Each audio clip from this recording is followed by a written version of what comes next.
Assalamualaikum warahmatullahi wabarakatuh. Saya dengan Miati dengan nomor NIM 862071815119 dari Prodi PG PAUD Universitas Pancasakti. Kali ini saya akan memaparkan tentang pedoman penyusunan kurikulum tingkat satuan pendidikan atau KTSP Pendidikan Anak Usia Dini.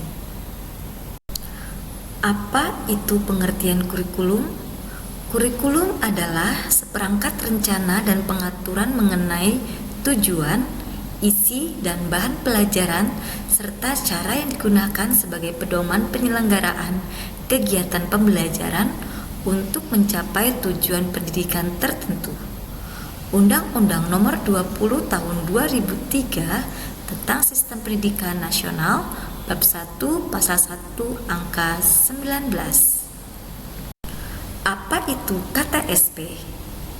Kurikulum tingkat satuan pendidikan KTSP untuk PAUD adalah kurikulum operasional yang dikembangkan dan dilaksanakan sesuai dengan karakteristik satuan PAUD.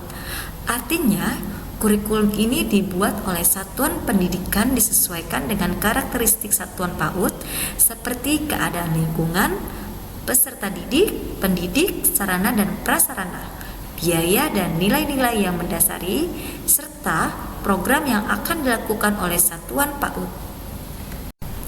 Mengapa KTSP? KTSP diperlukan sebagai acuan atau panduan lembaga untuk yang pertama, menyelenggarakan program lembaga, yang kedua, melaksanakan berbagai layanan di lembaga, ketiga, melaksanakan proses pembelajaran dan melakukan evaluasi hasil belajar. Faktor-faktor apa saja yang harus diperhatikan dalam mengembangkan KTSP? Dalam melakukan pengembangan KTSP memerhatikan yang pertama, keragaman geografis, yang kedua, keragaman potensi sumber daya, yang ketiga, ketersediaan sarana dan prasarana yang berbeda antar satuan pendidikan, yang keempat, keragaman latar belakang dan kondisi sosial budaya, yang kelima, karakteristik lembaga, misal lingkungan, sosial, peserta didik, visi misi, keagamaan, inklusif. Bagaimana menyusun KTSP PAUD? Yang pertama, berpusat pada anak dengan mempertimbangkan potensi, bakat, minat, perkembangan, dan kebutuhan anak, termasuk kebutuhan khusus. Yang kedua, kurikulum dikembangkan secara kontekstual. Yang ketiga, mencakup semua dimensi kompetensi dan program pengembangan. Yang keempat, program pengembangan sebagai dasar pembentukan kepribadian anak. Yang kelima, memperhatikan tingkat perkembangan anak. Yang keenam, mempertimbangkan cara anak belajar. Yang keenam, mempertimbangkan cara anak belajar. Yang ketujuh, holistik integratif. Yang kedelapan, belajar melalui bermain. Yang kesembilan, memberi pengalaman belajar.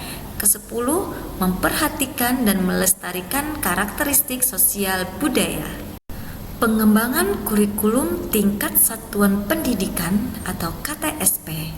KTSP disusun dan dikembangkan berdasarkan Undang-Undang Nomor 20 Tahun 2003 tentang Sistem Pendidikan Nasional Pasal 36 Ayat 1 dan 2 sebagai berikut. Yang pertama, pengembangan kurikulum dilakukan dengan mengacu pada standar nasional pendidikan untuk mewujudkan tujuan pendidikan nasional. Yang kedua, kurikulum pada semua jenjang dan jenis pendidikan dikembangkan dengan prinsip diversifikasi sesuai dengan satuan pendidikan, potensi daerah, dan peserta didik. Beberapa hal yang perlu dipahami dalam kaitannya dengan kurikulum tingkat satuan pendidikan adalah sebagai berikut. Yang pertama, KTSP dikembangkan sesuai dengan kondisi satuan pendidikan, potensi dan karakteristik daerah, serta sosial budaya masyarakat setempat dan peserta didik. Kedua, sekolah dan komite sekolah mengembangkan kurikulum tingkat satuan pendidikan dan silabusnya berdasarkan kerangka dasar kurikulum dan standar kompetensi lulusan di bawah supervisi Dinas Pendidikan Kabupaten atau Kota dan Departemen Agama yang bertanggung jawab di bidang pendidikan. Ketiga, kurikulum tingkat satuan pendidikan untuk setiap program studi di perguruan tinggi dikembangkan dan ditetapkan oleh masing-masing perguruan tinggi dengan mengacu pada standar nasional pendidikan. Keempat, KTSP merupakan strategi pengembangan kurikulum untuk mewujudkan sekolah yang efektif, produktif, dan berprestasi. Muatan pembelajaran PAUD adalah dasar acuan yang digunakan untuk menyusun rencana pembelajaran PAUD yang terdiri dari program semester, rencana pelaksanaan pembelajaran mingguan atau EPPM, yang ketiga rencana pelaksanaan pembelajaran harian atau RPPH. Program pengembangan pendidikan anak usia dini meliputi yang pertama, program pengembangan nilai agama dan moral mencakup perwujudan suasana belajar untuk berkembangnya perilaku baik yang bersumber dari nilai agama dan moral serta bersumber dari kehidupan bermasyarakat dalam konteks bermain. Kedua, program pengembangan fisik motorik mencakup perwujudan suasana untuk berkembangnya kematangan kinestetik dalam konteks bermain. Yang ketiga, program pengembangan kognitif mencakup perwujudan suasana untuk berkembangnya kematangan proses berpikir dalam konteks bermain.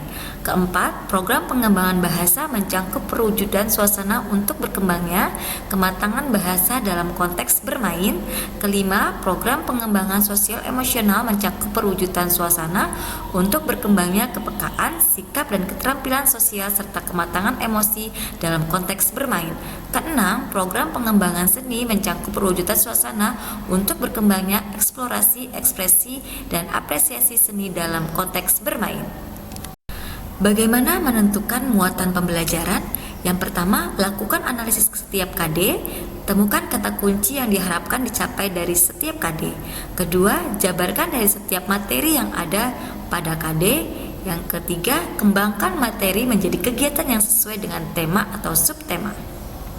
Muatan pembelajaran yang ditetapkan oleh satuan PAUD untuk dijadikan kegiatan perlu memperhatikan. Yang pertama, tahapan perkembangan dan kebutuhan anak. Kedua, kompetensi dasar yang ingin dicapai. Ketiga, visi, misi, dan tujuan lembaga. Keempat, kearifan lokal. Yang kelima, keunggulan lembaga. Dalam memilih suatu model pembelajaran harus mempertimbangkan antara lain materi pelajaran, lingkungan belajar, dan fasilitas penunjang yang tersedia. Dengan cara ini, tujuan kompetensi pembelajaran yang telah ditetapkan dapat dicapai. Sejalan dengan pendapat Arens 1997 27 yaitu model pembelajaran mengacu pada pendekatan pembelajaran yang akan digunakan, termasuk di dalamnya tujuan-tujuan pembelajaran, tahap-tahap kegiatan pembelajaran, lingkungan pembelajaran, dan pengelolaan kelas. Harapannya bahwa setiap model pembelajaran dapat mengarahkan kita mendesain pembelajaran untuk membantu peserta didik dalam mencapai tujuan pembelajaran. Sehingga dalam pemilihan model pembelajaran sangat dipengaruhi oleh yang pertama, sifat dari materi yang akan diajarkan. Kedua, tujuan yang akan dicapai dalam pembelajaran. Ketiga, tingkat kemampuan peserta didik. Keempat, jam pelajaran atau waktu pelajaran. Kelima, lingkungan belajar. Dan keenam, fasilitas penunjang yang tersedia. Sekian dari saya. Assalamualaikum warahmatullahi wabarakatuh.